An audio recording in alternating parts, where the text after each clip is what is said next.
யார் சுவாமி என்று கேட்டார்கள் பிள்ளை. இவர் சொன்னார், அது இருக்கட்டும், முதல்ல உங்களுடைய பந்தை எடுப்போம் என்று சொல்லி போட்டு தெப்பையை எடுத்து தெப்பையை துண்டு துண்டாக வெட்டி எடுத்து முதலாவது தெப்ப பிள்ளை அந்த அஸ்திரத்துக்குரிய மந்திரத்தை உச்சரித்து கிணத்தினுள்ளே போட்டார். அவர் தான் துரோணர். இப்ப துரோணர் என்று யாருக்குமே தெரியாது. துரோணாச்சாரியார் போட்டதும் அந்த தெப்பைப்புல் கொண்டு பந்திலே அம்பு குத்தியது போன்று குத்தியது. மீளவும் போட்டார். அந்த நுனியிலே அடுத்த நுனி குத்தியது. அவ்வாறு கிணத்துக்கு மேல் வரும் வரையும் இந்த தெப்பையினை பிச்சு போட்டு விட்டு அப்படியே தெப்பையிலே பிடித்து தூக்கி பந்தை வெளியிலே கொடுத்து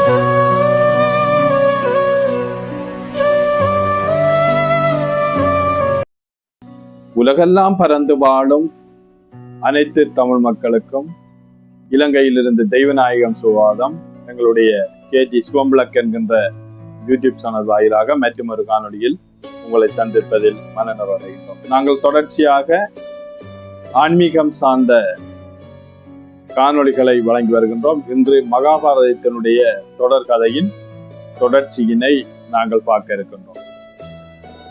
அஸ்தினாபுரத்திலே தனது தந்தையை இழந்து வந்த பஞ்சபாண்டவர்களும் கௌரவர்கள் 100 பேருமாக 105 பேரும்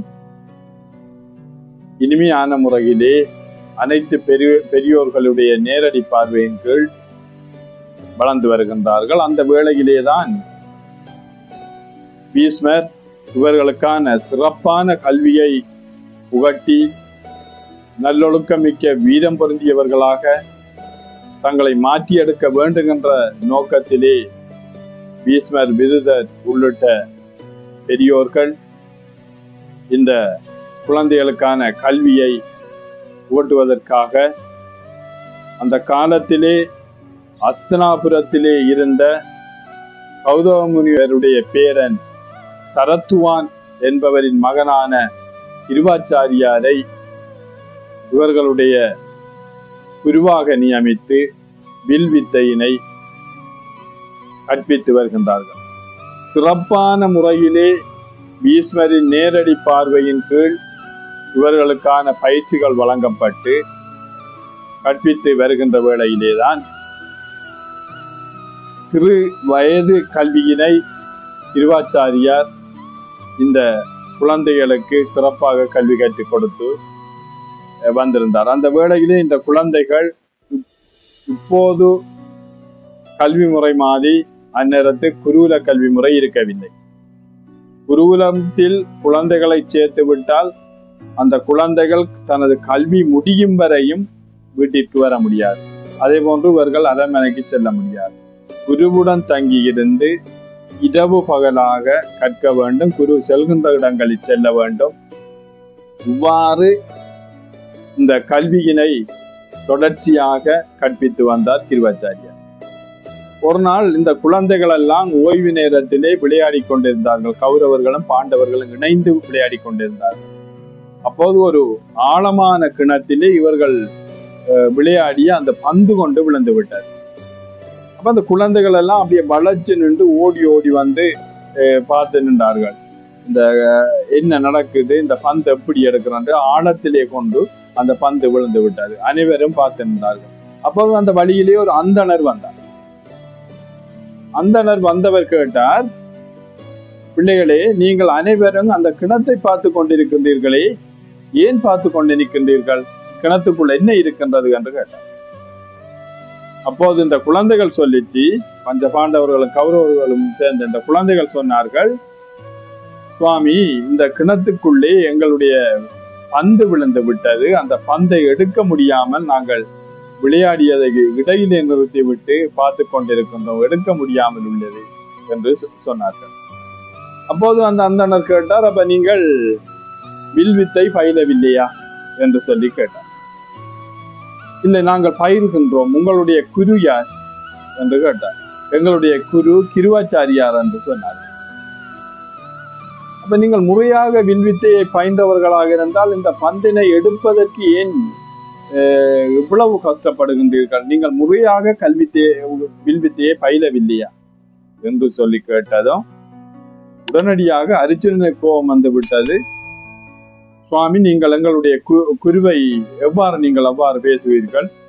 எங்களுடைய குரு கற்றுத்தருகின்றார், இன்னும் நாங்கள் இந்த விடயத்தை கற்கவில்லை என்று சொன்னார்.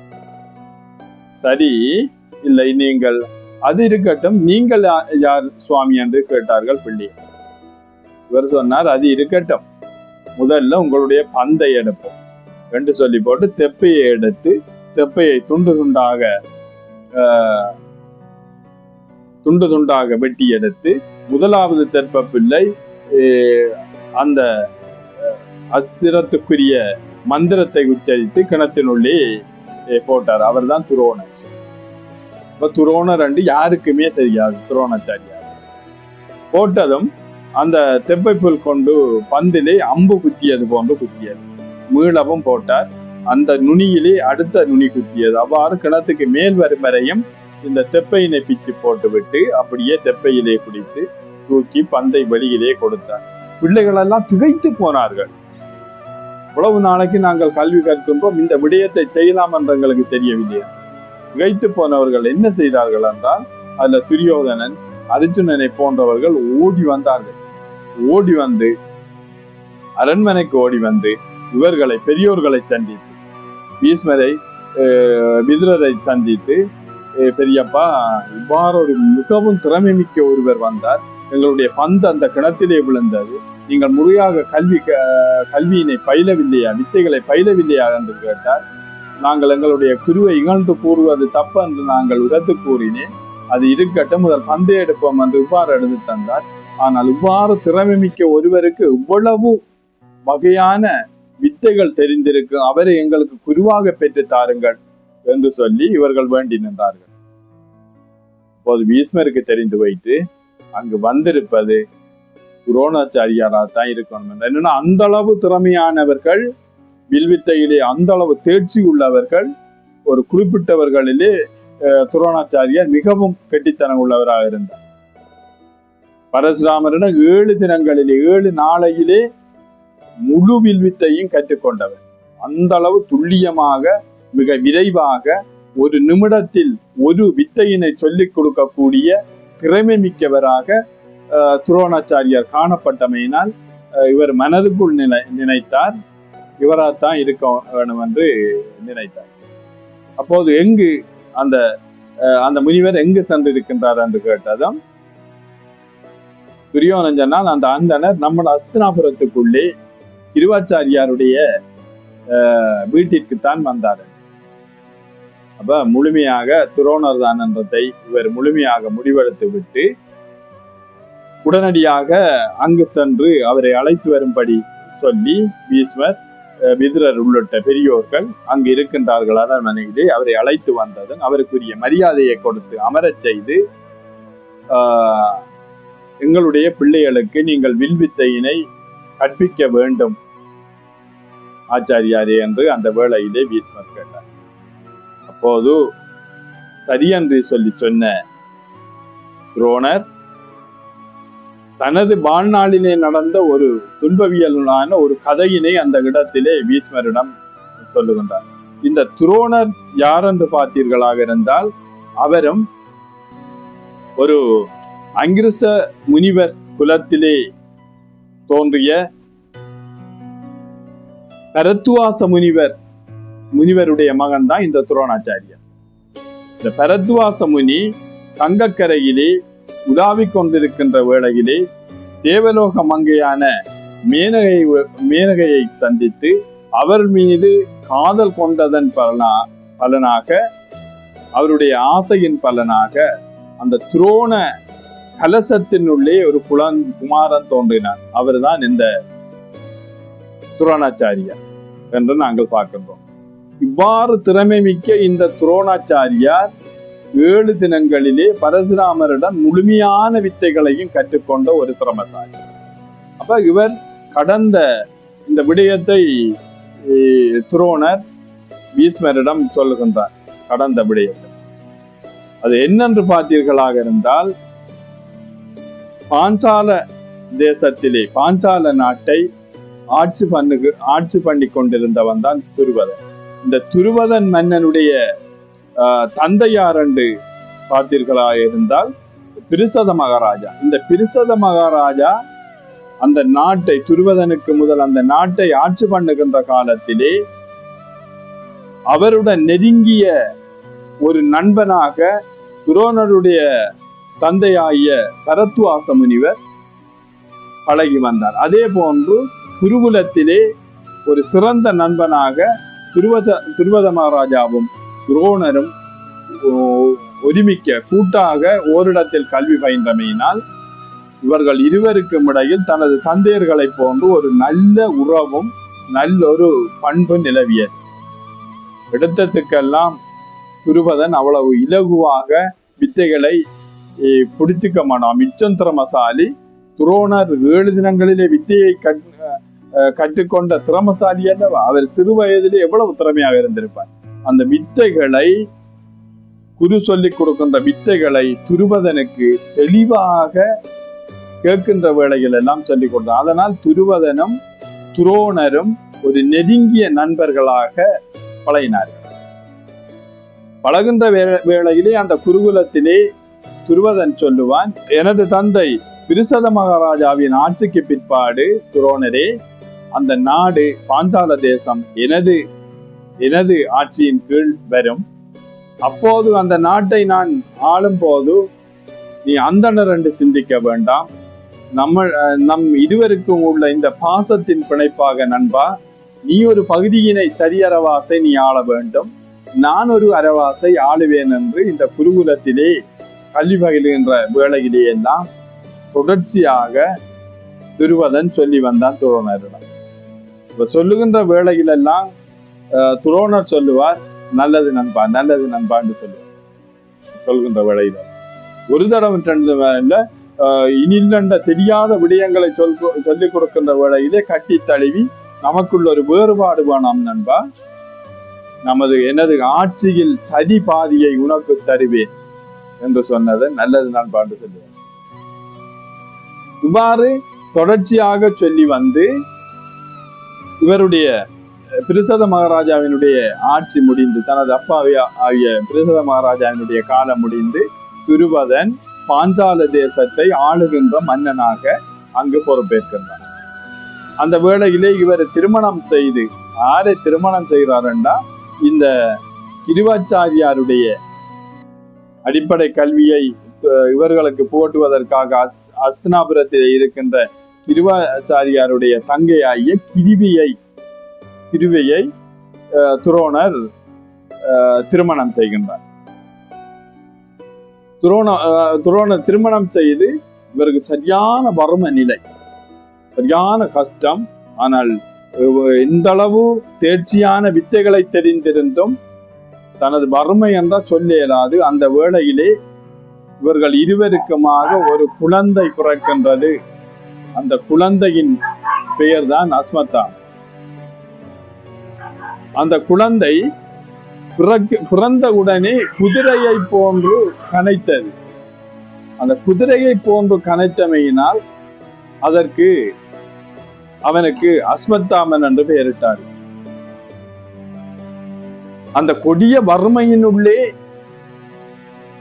என்ன செய்வதென்று தெரியாத வேளையிலேதான் இந்த அஸ்வத்தாமன் என்கின்ற ஒரு மிகவும் திறமை பொருந்திய அந்த குழந்தை துரோணாச்சாரியாருக்கும் கிருவைக்கும் சேர்ந்து அந்த குழந்தை பிறக்கின்றது.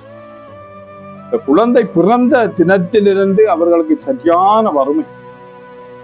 அந்த குழந்தைக்கு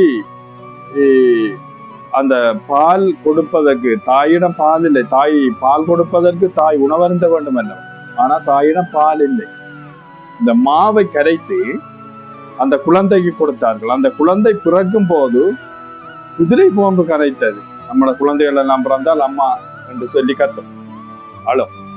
ஆனால் அந்த குழந்தை குதிரை போன்று கரைத்தமையினால் அஸ்வம் என்ற குதிரை, அஸ்வத்தாமன் என்ற பெயரை துரோணர் சூட்டினார். அவ்வாறுபட்ட குழந்தைக்கு 5 வருடங்கள், ஓராண்டு 2 ஆண்டுல 5 வருடங்கள் தனது வறுமையின் காரணமாக தலைவிரித்து ஆடியது. அந்த வேளையிலே மாவை கரைத்து பாலுக்கு பதிலாக அந்த குழந்தைக்கு கொடுத்து விட்டு வெளியிலே இருந்த தனது கணவராகிய துரோணரிடம் வந்து சொன்னா, மனைவி, நீங்கள் கோபிக்கவில்லையாயின் சுவாமி, நான் ஒரு விடயத்தை நான் உங்கள்கிட்ட கூற விரும்புகின்றேன், ஞாபகப்படுத்த விரும்புகின்றேன். நான் கோபிக்க மாட்டேன் சொல்லு என்று சொன்னது. நான் பசியை தாங்கி விடுவேன், ஆனால் நமது குழந்தை பால் இல்லாமல் தவிக்கின்றது, என்ன செய்வது? ஆனால் உங்களுடன் குருகுலத்திலே கல்வி பயிலுகின்ற வேளையிலே துருவதன் நாட்டினுடைய அரைப்பகுதியை உங்களுக்கு தருவதாக சொல்லி இருந்தான் அல்லவா? ஒரு கதைக்கு ஒரு சந்தோஷத்திலே சொன்ன விடயத்தை நாங்கள் இப்போது என்ன செய்வது என்று சொல்லி துரோணர் கேட்டார். நீங்கள் அவனுடைய நாட்டிலே கேட்க வேண்டாம், அவரிடம் ஒரு பசுமாட்டை கேட்கலாம் அல்லவா? நமது பசியை, நமது குழந்தையை நாங்கள் வளர்ப்பதற்கு, நமது பசியை போக்குவதற்கு என்று சொன்னதும், நல்ல யோசனையாத்தான் இருக்கின்றது பெண்ணி, எனது நண்பன் ஒருவேளையும் மறக்க மாட்டான், நான் எதற்கும் பாஞ்சால நாடு சென்று வருகின்றேன் என்று பாஞ்சால தேசத்துக்கு புறப்பட்டு சென்றார் துரோணர். அங்கு சென்றதும் சபா மண்டபத்திலே அயல்நாட்டு மன்னர்களை அழைத்து கலந்துரையாடி கொண்டிருந்தான் துருபதன். கலந்துரையாடி கொண்டிருக்கின்ற வேளையிலே வாயில் காவலன் இவரை தடுத்த வேளையிலே, நான் துருபதனுடன் படித்தவன், என்னை வர சொல்லி வருகின்றேன் என்று சொல்லிவிட்டு உள்ளே போய்விட்டார்.